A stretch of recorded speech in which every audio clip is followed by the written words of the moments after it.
찬양 감사합니다. 예수님께서 언젠가 제자들에게 이런 말씀을 하셨습니다. 마가복음 13장 9절 말씀인데요. 우리 화면을 통해서 같이 한번 읽어보겠습니다. 너희는 스스로 조심하라. 사람들이 너희를 공회에 넘겨주겠고 너희를 회당에서 매질하겠으며 나로 말미암아 너희가 권력자들과 임금들 앞에 서리니 이는 그들에게 증거가 되려 함이라. 아멘. 자, 이 말씀은 사도행전의 주인공인 사도 바울의 전도 여정 속에서 그대로 성취되고 있습니다. 예루살렘에서 결박된 사도 바울은 먼저 예루살렘 군중들 앞에, 두 번째는 사내들인 공회 앞에, 세 번째는 벨릭스 총독 앞에, 네 번째는 베스도 총독 앞에, 그리고 마지막 다섯 번째 아그리빠 왕에 서게 됩니다. 오늘 본문은 세 번째 벨릭스 총독 앞에서 바울이 변호하는 장면을 우리에게 보여주고 있습니다. 지난주에 살펴보았듯이 바울은 천부장 루시아의 보호 아래 무사히 가이사랴에 있는 벨릭스 총독에게로 이송됩니다. 벨릭스는 바울에 대한 예비 신문을 마친 뒤에 그를 고소하는 사람들이 올 때까지 재판을 미룹니다. 그리고 오늘 본문이 다음과 같이 시작되는데요.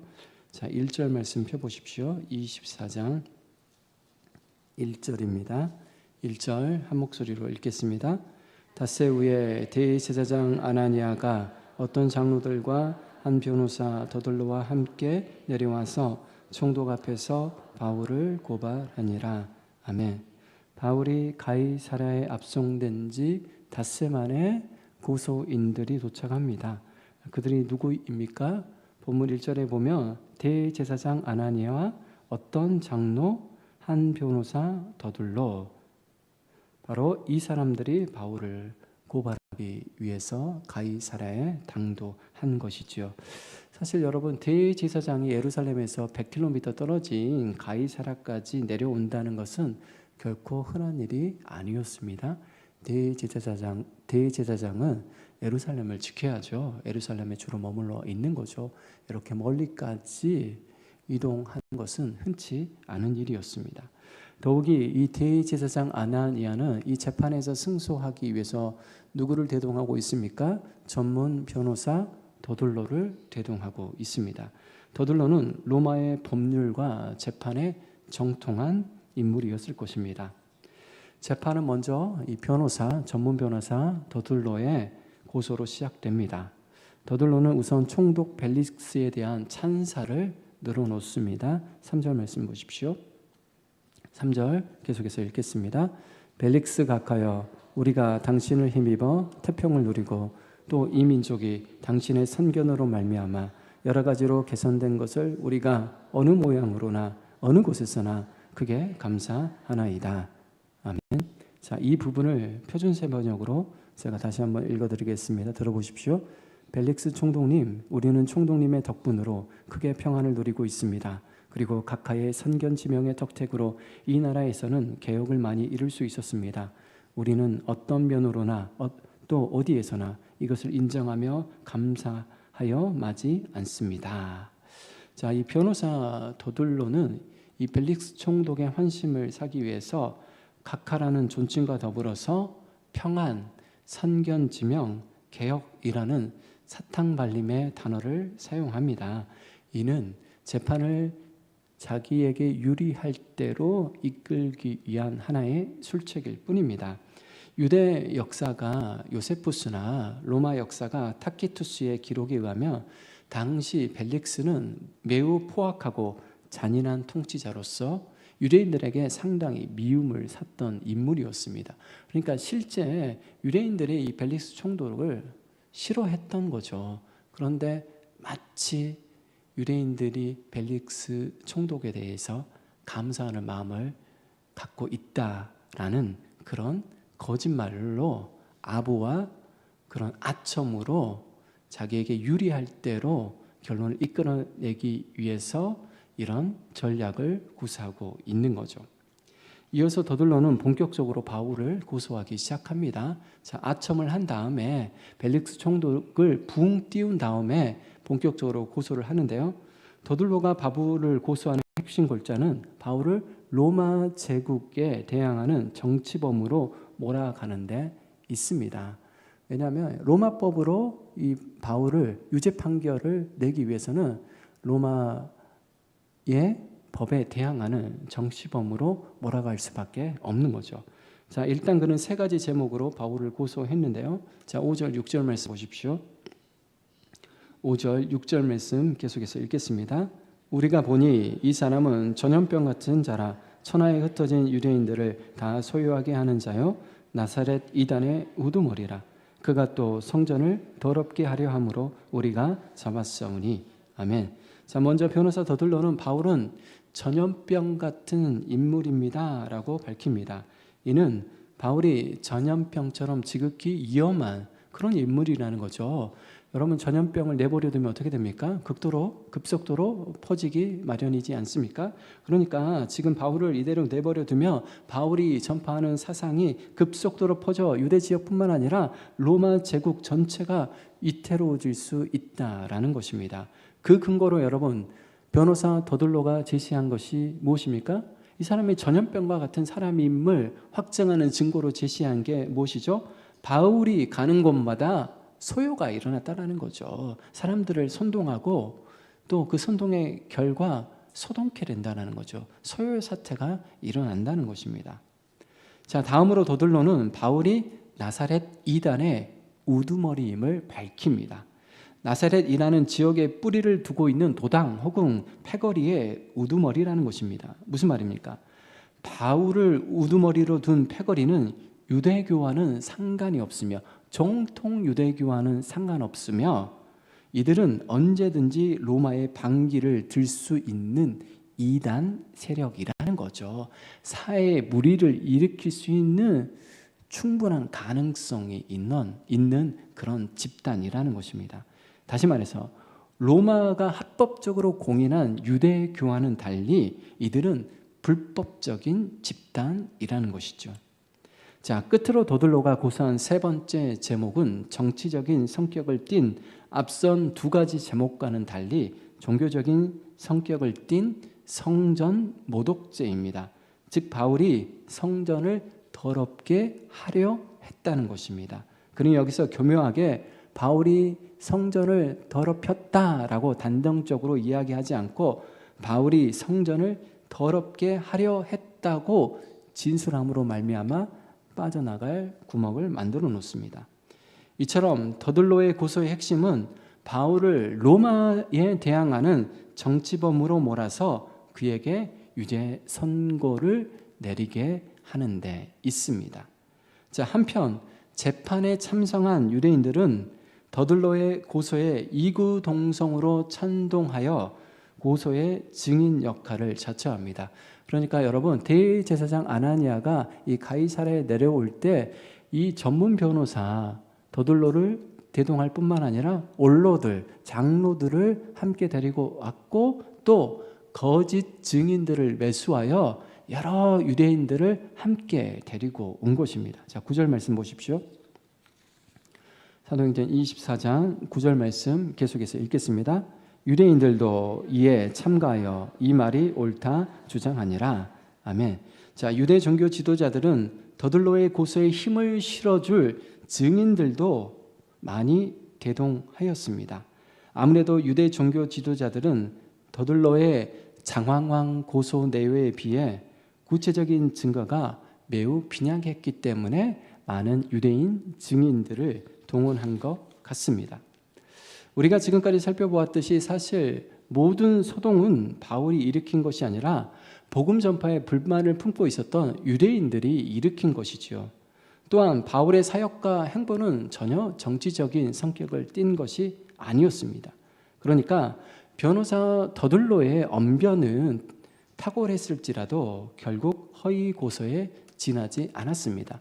거짓에 기반한 고소였기 때문에 아무리 아첨을 하고 수사학적 문장들로 꽉 채워서 고소한다 한들 처음부터 거짓에 기반했기 때문에 사실 힘이 없을 수밖에 없는 거죠.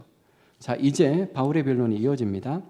변호사 더들로와는 달리 바울은 표기한 말로 자기의 진술을 이야기하는데요. 발언권을 얻은 바울은 혐의 내용에 대해서 하나하나 조목조목 반박하며 이야기합니다. 11절 말씀 보십시오. 자, 본문 11절 한 목소리로 읽겠습니다. 당신이 아실 수 있는 바와 같이 내가 예루살렘에 예배하러 올라간 지 열 이틀밖에 안 되었고, 아멘. 자, 먼저 바울은 자신이 유대인들에게 체포된 때는 예루살렘에 예배하러 간 지 열 이틀밖에 되지 않았다는 점을 강조합니다. 범죄를 모의하고 실행하기에는 짧은 기간이라는 거죠. 아니, 열 이틀밖에 안 되는데 내가 무슨 사람들을 모으고 선동을 하고 계략을 세우고 그리고 소요를 일으킬 수 있겠느냐. 시간적으로 계산해 봐라. 도저히 열 이틀 가지고 이것이 가능하겠느냐라고 따져 묻는 거죠. 자, 계속해서 12절 말씀 보십시오. 12절 계속해서 읽겠습니다. 그들은 내가 성전에서 누구와 변론하는 것이나 회당 또는 시중에서 무리를 소동하게 하는 것을 보지 못하였으니, 아멘. 또한 바울은 예루살렘에서 무리를 소동케 한 적도 없고 그런 일을 목격한 사람들도 없다라고 분명하게 자기의 입장을 덧붙입니다.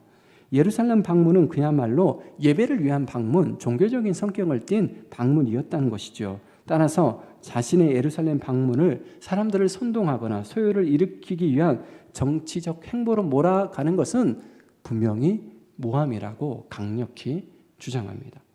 다음으로 바울은 자신이 이단의 우두머리가 아니라는 사회적 무리를 일으킬 수 있는 뭔가 문제를 일으킬 수 있는 그런 이단의 무리의 우두머리가 아님을 밝힙니다. 14절, 15절 말씀 보십시오. 14절, 15절 함께 읽겠습니다.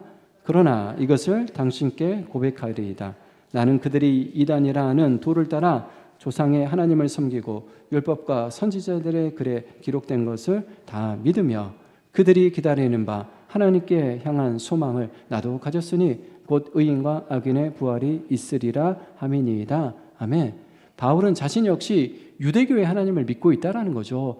저 사람들이 지금 나를 고발하고 있는데 저 유대인들이 믿는 하나님을 나도 믿고 있고 모세 율법과 선지자들 그들의 경전 역시 믿고 있으며 다른 유대인들처럼 동일한 부활신앙을 붙들고 있다는 점을 진술합니다. 따라서 만일 자신이 믿는 바가 이단으로 규정되어 불법 종교로 그렇게 규정된다면 유대교 역시 불법 종교라는 것이죠.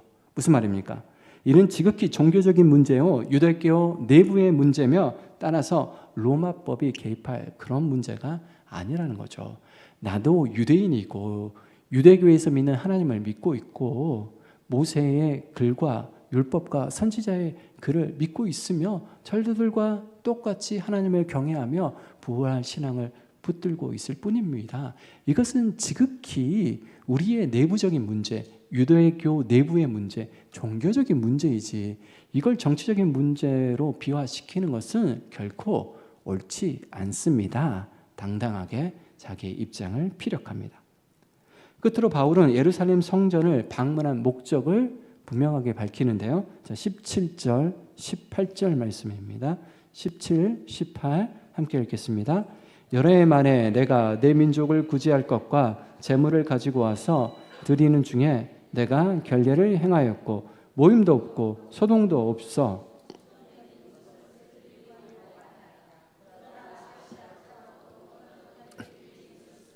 아멘.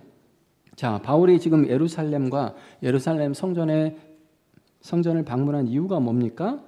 내 민족을 구제할 것과 재물을 가지고 와서 드리는 중에 자, 예루살렘 성전을 방문한 이유는 구제 헌금을 전달하기 위함이었고 정결례식에 참여하기 위함이었지 성전을 더럽힐 의도는 전혀 없었다. 나도 경건한 유대인으로서 하나님을 섬기고 하나님께 제물을 드리고 하나님을 예배하러 왔을 뿐이지 무슨 성전을 더럽히기 위해서 내가 왔다라고 저들이 고소하는데 앞뒤가 맞지 않다. 라고 이야기합니다. 성전을 더럽히려 했다는 더들로의 세 번째 고소 역시 전혀 근거가 없는 거짓 모함에 불과하다는 것이지요. 자, 이제 양쪽의 입장을 다 접수했습니다. 총독 벨릭스의 판결만 남았습니다. 자, 벨릭스는 어떤 판결을 내리고 있습니까? 벨릭스는 분명 바울에 대한 유대 종교 지도자들의 고소가 근거가 없고 바울의 행보를 쭉 살펴보니까 정치적인 움직임이 아니라 순전히 종교적인 행위였음을 분명 확신했을 것입니다. 그러나 그는 바울의 무죄를 확신했음에도 불구하고 무죄 판결을 내리지 않고, 그러니까 현장에서 무죄 판결을 내리지 않고 판결을 미룹니다. 그는 천부장 루시아가 가이사랴로 내려오며 천부장 루시아가 바울을 이곳으로 이송했으니까 내가 더 자세한 사항을 천부장에게 물어본 다음에 바울의 재판권을 매듭 짓겠다라고 결론 짓습니다. 그러나 이것은 꼼수일 뿐 벨릭스 총독은 자신이 총독에서 해임되기까지 2년 동안 이 재판을 연기해 버립니다. 그가 판결을 보류한 이유는 우리는 대략 두 가지로 설명할 수 있는데요. 자, 26절, 27절에 보면 왜 벨릭스 총독이 판결을 즉각적으로 내리지 않고 그것도 2년 동안 바울을 구리한 채 내버려 뒀는지 26절, 27절 통해서 확인할 수 있습니다. 같이 한 목소리로 읽겠습니다. 동시에 또 바울에게서 돈을 받을까 바라는 고로 더 자주 불러 같이 이야기하더라. 이태가 지난 후 보르기오 베스토가 벨릭스의 소임을 이어받으니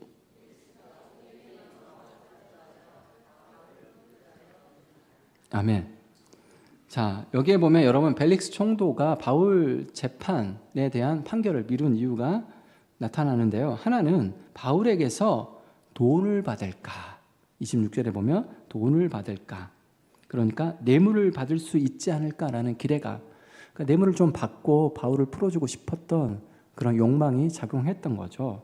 자, 다른 하나는 유대인의 마음을 얻고자 하여 바울을 구류하여 두니라. 그러니까 유대 종교 지도자들을 포함하여 유대인들과의 원만한 관계를 유지하기 위해서. 그러니까 여러분 사실 총독으로서 유대 땅을 다스리기 위해서는 당연히 유대인들의 지지가 있어야 되는 거죠. 유대인들의 마음을 얻어야 되는 거죠. 그러니까 함부로 유대 종교 지도자들의 의견을 무시할 수 없는 거죠. 뻔한 그들의 속셈이 결국은 이 바울 한 사람이 무지하지만은 자기들의 기득권에 도전을 하니까, 성가시게 하니까 제거하고자 했던 이 유대 종교 지도자들의 마음을 간파했죠. 그러나 그들과 또 좋은 관계를 유지해야만 자신도 총독으로서 이 유대 지역을 다스리는데 어려움이 없었기 때문에 여러분 유대인들의 그 마음을 얻고자 그들과의 좋은 관계를 유지하고자 결국은 재판을 계속해서 미루었던 겁니다. 우리는 본문을 통해서 바울을 고소하는 유대 지도자들과 전문 변호사 더들로 그리고 바울을 신문하는 총독 벨릭스의 모습 속에서 어둠과 결탁한 세상의 질서, 이 세상의 실체를 보게 됩니다. 우리는 본문을 통해서 우리가 매일 마주하고 있는 세상의 속내를 알 수 있습니다. 유대 종교 지도자들은 닷새 만에, 엄청나게 빨리 온 거죠. 닷새 만에 예루살렘에서 100km 떨어진 가이사랴까지 내려와서 바울을 제거하려 합니다. 바로 이 일에 대제사장이 선두에 서 있습니다. 그리고 대제사장 아나니아는 바울에게 정치적 혐의를 씌우기 위해서 당대 최고의 변호사였던 더들로를 대동했을 뿐만 아니라 유대인들로 구성된 거짓 증인들까지 매수하여 그들을 동원합니다. 참으로 집요하고 악랄하기 짝이 없습니다. 그러니까 자기들이 가지고 있는 권력과 힘과 재력으로 이 바울 한 사람을 찍어 누리려 했던 거죠. 그리고 충분히 이 정도 했으면 충분히 바울을 제거할 수 있다라고 확신했을 것입니다. 유대 종교 지도자들의 부와 권력에 기생하는 변호사 더들로는 아첨과 거짓말을 예사로하며 정의와 진실을 짓밟습니다. 그러니까 여러분 더들로는 무엇이 정의이냐, 무엇이 진실이냐, 여기엔 관심이 없는 거죠.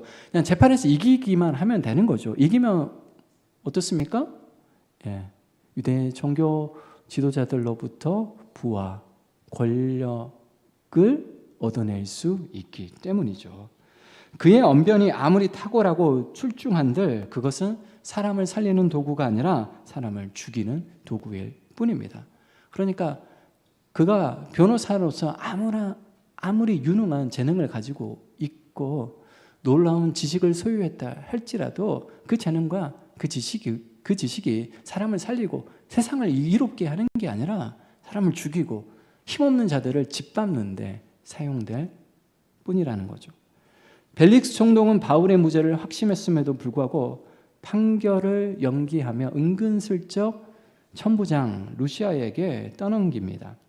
유대인들의 환심을 사고자 그리고 바울에게 돈을 받고자 참으로 무책임하고 게으른 꼼수를 둡니다. 자신의 명예와 안위를 위해서라면 한 사람의 인권과 억울함은 안중에도 없습니다. 남이야 억울한 일을 당하든 말든 남이야 짓밟히든 말든 거기에는 관심이 없는 거죠. 어떻게든 자신의 자리를 이용하여 최대한 이익을 챙길 수 있을까? 어떤 게 나에게 유리한 결론으로 도출될 수 있을까? 어떤 게 계산해 보니까 나에게 훨씬 더 유리한가? 여기에만 온통 관심이 있을 뿐입니다. 수단과 방법을 가리지 않고 힘과 권력으로 찍어 누르는 유대 종교 지도자들과 힘과 권력에 기생하여 오로지 이익을 탐하는 변호사와 정의에 대해서는 무관심과 무책임으로 일관하는 로마 총독의 모습이 바로 오늘날 사단과 결탁한 세상의 실체입니다. 오늘날 우리가 마주하는 힘과 권력을 가진 자들의 모습이기도 합니다. 우리는 날마다 뉴스를 통하여서 힘과 권력을 가진 자들의 어두운 행태들에 대해서 사실 마주하고 있지 않습니까? 정의와 진실에는 관심이 없습니다. 무엇이 나에게 유리하느냐, 이익이 되느냐, 나의 욕망과 탐욕을 충족시킬 수 있느냐, 이게 절대적인 기준이 되어버린 세상의 질서를 보게 되는 거죠. 유대 종교 지도자들도 변호사 더들로도 벨릭스 총독도 각기 방식은 다르지만 저마다 탐욕을 추구할 뿐입니다. 이게 세상의 흐름이라는 거예요. 이러한 세상의 흐름 가운데 여러분 자라나는 우리 다음 세대들, 청소년들, 청년들, 우리 아이들은 어떻습니까? 마치 이것만이 내 행복을 보장할 수 있는 것처럼, 내 성공을 보장할 수 있는 것처럼, 그래서 수단과 방법을 가리지 않고 사다리 꼭대기에 오르기 위해서 오늘도 무한 경쟁에 내몰리고 있는 거죠. 옳고 그름은 중요하지 않습니다. 나를 행복하게 해줄 수 있는 거라며 그게 뭐든지 수단과 방법을 가리지 않고 쟁취하려 하는 거죠. 나를 기쁘게 해줄 수 있는 거라며 그것이 진리이든 비진리이든 참이든 거짓은 중요하지 않습니다. 내가 행복해지는 것, 내가 행복해지는 게 중요한 거죠. 이런 세속주의적인 흐름에 편승하여서 살아가고 있는 살아가고 있는 그런 한국교회 다음 세대들의 모습에 대해서 참 우리는 가슴속으로 아파하지 않을 수 없습니다. 저마다 탐욕을 추구하는 세상 속에서 여러분 그리스도인으로 우리는 어떻게 살아야 됩니까? 세상이 이러한데 우리는 어떻게 하나님의 공의와 하나님의 정의를 이 땅 가운데 실천할 수 있을까요? 십자가 죽음을 앞두고서 예수님은 제자들을 위해서 다음과 같이 기도하셨는데요. 요한복음 17장 16절 말씀입니다. 우리 화면을 통해서 같이 한 목소리로 읽겠습니다. 내가 세상에 속하지 아니함 같이 그들도 세상에 속하지 아니하였사옵나이다. 아멘. 예수님도 세상 속으로 부르심을 받았습니다. 하나님이 사람이 되셨죠. 세상 안으로 들어오셨습니다. 그러나 예수님은 세상에 속하지는 아니하였습니다. 이 세상의 가치관과 풍조와 흐름에 그대로 동조하며 살지 않으셨습니다. 세상의 문법대로 따라가지 않으셨습니다. 세상의 압력에 굴하지도 않으셨습니다. 예수님은 세상 안으로 부르심을 받으셨지만 하나님께 속한 자로서 하나님의 나라의 백성으로서 오로지 하나님의 뜻에 붙들린 삶을 사셨던 거죠. 세상 안에 있지만 세상에 속하지 않은 삶, 이것이 예수님의 삶이셨습니다. 그래서 예수님은 제자들에 대해서도 내가 세상에 속하지 아니함 같이 그들도 세상에 속하지 아니하였사옵나이다 라고 기도하셨습니다. 그렇습니다. 그리스도인의 삶의 자리도 어디입니까? 우리는 여러분 세상을 탈출해서 살 수 없죠. 세상 밖으로 나가서 살 수 없죠. 우리의 삶의 자리도 세상 속입니다. 세상 안입니다. 그러나 그리스도인은 세상에 속하지는 말아야 합니다. 세상 속으로 들어가되 세상 안에 거하되 세상에 동화되지는 말아야 된다는 거죠. 사도 바울은 로마서 12장에서 이 세대를 본받지 말고 이 세상을 따라가지 말라는 거죠. 이 세상이 추구하는 바를 따라 그대로 그 흐름에 편승하지 말라라는 거죠. 이 세상의 압력에 굴하지 말라는 거죠. 이 세상이 원하는 그런 모양대로 세상의 흐름에 맡겨서 세상이 너의 모양을 만들 수 있도록 내버려 두지 말라는 거죠. 정신을 차려서 깨어 근신하여서 세상의 흐름에 맞서서 세상의 어둠과 실체를 폭로하며 정의와 공의로 맞서는 삶을 살라라는 것입니다. 세상 한복판에 서 있되 세상의 흐름에 절대 떠밀려 가지 말라는 것입니다. 그러기 위해서는 어떻게 해야 됩니까? 생명력이 있어야죠. 죽은 고기는 어떻습니까?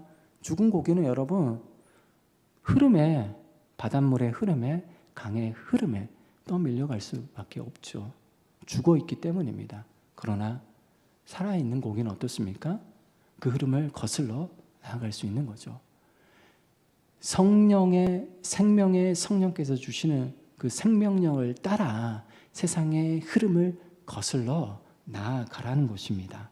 오늘 본문의 바울처럼 세상의 압력에 굴하지 않고 진실과 정의로 맞서야 한다라는 거죠. 바울이 여러분 사실 뇌물을 주고 적절하게 현금이 있으니까 많은 구제 헌금을 모아가지고 왔잖아요. 그러니까 자기를 위해서 그 헌금의 일부를 여러분 사용할 수 있는 거죠. 뇌물로 사용해서 적당하게 해서 자기에게 유리한 판결을 얻어낼 수도 있겠죠. 그러나 바울도 너무나도 미련하게 2년을 버팁니다. 이 벨릭스 총독도 2년 동안 재판을 제기하지 않잖아요.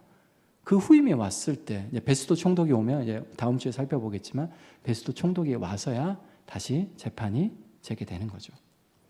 여러분 세상 속에 있을 때 세상 안에 거하되 그러나 세상에 속하지 않는 것, 이것을 두 글자로 압축하면 뭐라고 압축할 수 있겠습니까? 세상 안에 거하되 세상에 속하지는 않는 것, 이것을 가리켜 거룩이라고 할 수 있습니다. 세상 속에 있을 때 세상 속에 속하지 않는 거룩한 삶을, 구별된 삶을 살아야 한다라는 거죠. 이게 그리스도인의 삶의 정체성이자 그리스도인의 사명이라는 것입니다. 사랑하는 성도 여러분, 우리는 저마다 거룩한 삶으로 부르심을 받았습니다. 누구는 거룩한 삶을 살아도 되고 누구는 약간 덜 거룩한 삶을 살아도 되고 결코 그렇지 않습니다. 여러분, 우리가 거룩의 일부를 포기하는 것은 거룩의 전부를 포기하는 것과 다름이 없습니다. 하나님은 우리를 거룩한 삶으로 부르셨고 우리는 구별된 삶을, 거룩한 삶을 반드시 살아내야 합니다. 세상 안에 거하되 세상에 속하지 않는 그 거룩한 삶으로 오히려 세상을 압도하는, 세상을 거슬러 나아가는 저와 여러분이 되시기를 축원합니다. 여러분, 바울이 패배했습니까? 바울이 절대 패배하지 않았습니다. 사실 유대 종교 지도자들의 돈과 권력이면 바울 하나쯤이야 여러분 충분히 제거할 수 있죠. 그리고 여러분 전문 변호사까지 대동했습니다. 불의에 휩싸여 있는 그리고 총독 벨릭스, 얼마든지 바울이 패배할 수 있었죠. 그러나 본문이 보여주고 있듯이 바울은 패배하지 않습니다.